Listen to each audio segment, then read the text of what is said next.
Cristiano Félix já fez uma pergunta.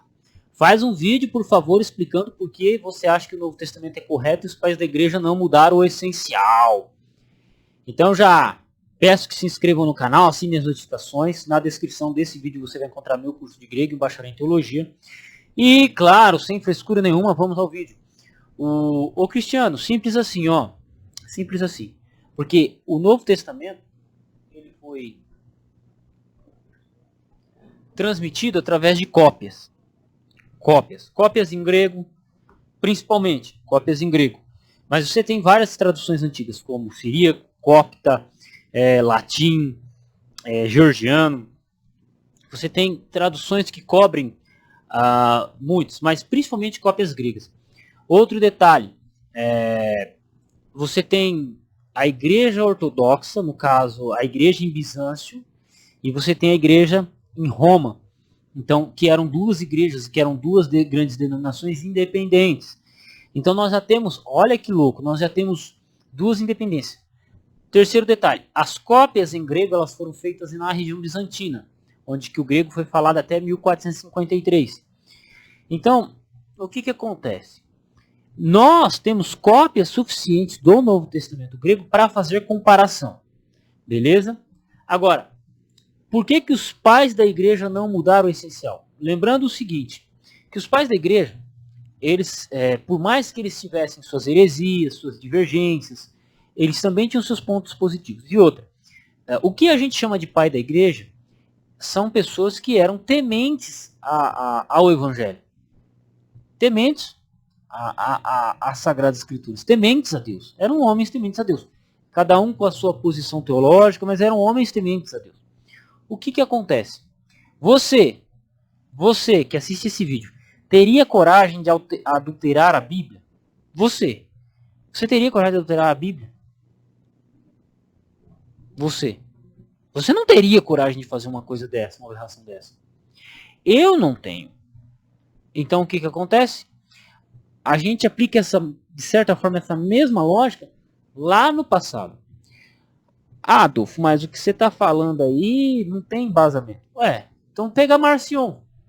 Marcion no ano 140, 130, Marcion foi um herege, que ele pegou os 4 evangelhos e transformou um só. O Antigo Testamento ele jogou fora.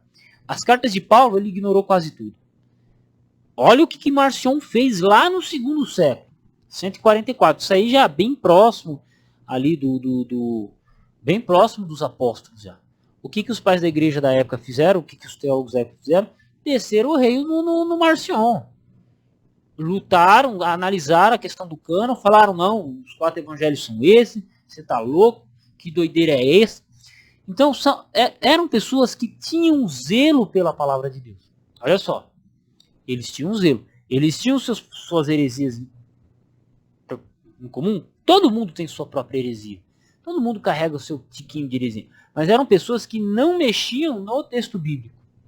E outro detalhe, não foram só os pais da igreja que copiaram os manuscritos bíblicos, eram copistas.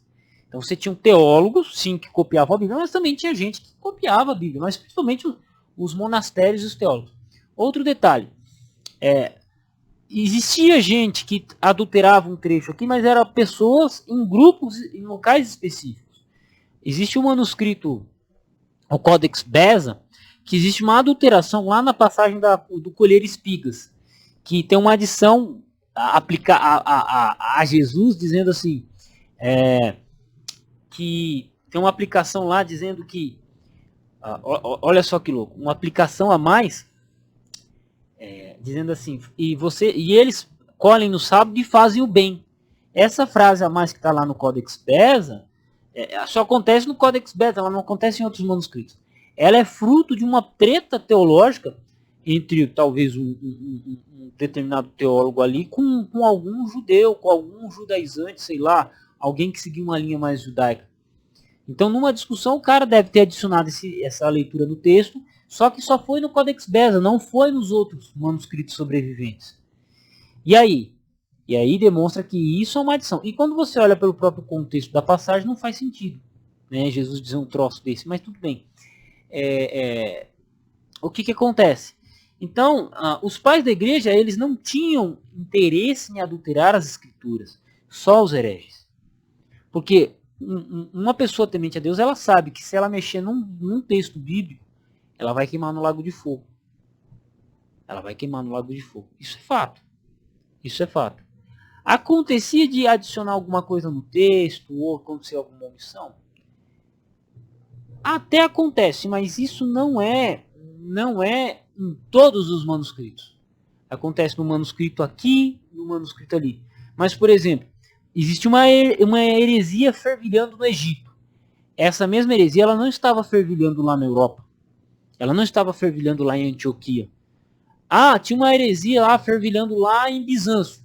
Mas ela não era uma heresia que estava fervilhando em Roma. Não era uma heresia que estava fervilhando no Egito. Entende? Então, existem focos individuais que não afetam todo. Compreende? Esse vídeo, para ser melhor entendido, ele parte da premissa majoritária, tá? Então, o que acontece? Partindo do que a grande maioria não vai estar no erro, e quando eu falo a grande maioria das cópias do Novo Testamento, elas não vão. Então, aí você olha, por exemplo, não só as cópias gregas, você olha para as traduções em aramaico. Você tinha lá um maluco que não gostava de judeu, mas tinha lá o cristão judeu. Tinha um cristão mais do Oriente que tinha sua influência de judaísmo muito grande. E que ele tinha as escrituras em siríaco, ele tinha uma tradução em siríaco. O cara lá de Roma, os teólogos de Roma, eles tinham uma visão. Os da região da Síria, da Síria, Antioquia ali, tinham outro. As cópias deles batiam. Tinha alguma divergência? Tinha, mas batia. Por quê? Porque elas advêm do mesmo texto grego. Entende? E esse texto grego, as suas traduções fazem com que as suas traduções não divirjam tanto. Existe mais problemas de transmissão por questão de erro de letra, erro de copista de letra, do que adulteração intencional. A adulteração intencional é mínima no Novo Testamento. Mínima. E essas adulterações, elas são fáceis de identificar. Muito fácil. Muito fácil. E assim, então por isso que os pais da igreja não mudaram o essencial. Porque eles não tinham interesse em mudar o essencial. Porque senão você teria a palavra, ao invés de sábado, a palavra domingo. Aqui em Êxodo 20, lá Deus mandou guardar o domingo, lá não está lá. Nenhuma Bíblia católica que você vai ver, está escrito domingo. Entende? Você não tem, sei lá, vamos pegar uma doutrina, nenhum texto bíblico dizendo para você apoiar o Papa. Tem algum texto bíblico que diz assim, olha, você tem que obedecer e respeitar o Papa? Tem lá? Não tem. Mas essa é uma doutrina católica. Por que não está? Porque nenhum pai da igreja mexeu no texto bíblico para isso. Eles até poderiam tentar interpretar algum texto nesse sentido, dependendo da época do pai da igreja e tal. Mas, no geral, não. Entende? Então, por mais que nós divirjamos teologicamente hoje dos pais da igreja, de maneira simples, mesmo que hoje nós façamos isso, não era o que aconteceu, não foi eles não tinham interesse na mudança do texto bíblico. Eles podiam interpretar diferente, mas eles tinham interesse em manter o texto, o texto como veio até eles. Acontecia erro de cópia, pular uma frase, esquecer uma letra, esquecer uma palavra, adicionar uma palavra, repetir essa palavra. Acontecia, não estou negando isso. Acontecia, mas não são erros intencionais. Entende? E quando esse erro é intencional ou não, ele acontece em manuscritos específicos. Simples assim. E aí, você tem toda uma metodologia para reconstruir o texto. É isso. Um abraço a todos. Espero ter respondido, senhor Cristiano. Deus abençoe vocês e até o próximo vídeo. Já que você chegou neste momento do vídeo, peço que você se torne membro do canal, tá? Se torne membro do canal para a gente continuar produzindo o nosso trabalho. Também na descrição dos vídeos aqui você encontrará meu curso de grego e crítica textual. É o primeiro link na descrição. Também encontrará um bacharel em teologia. E se você simplesmente gosta do meu trabalho e... Não, só quero te ajudar, Adolfo.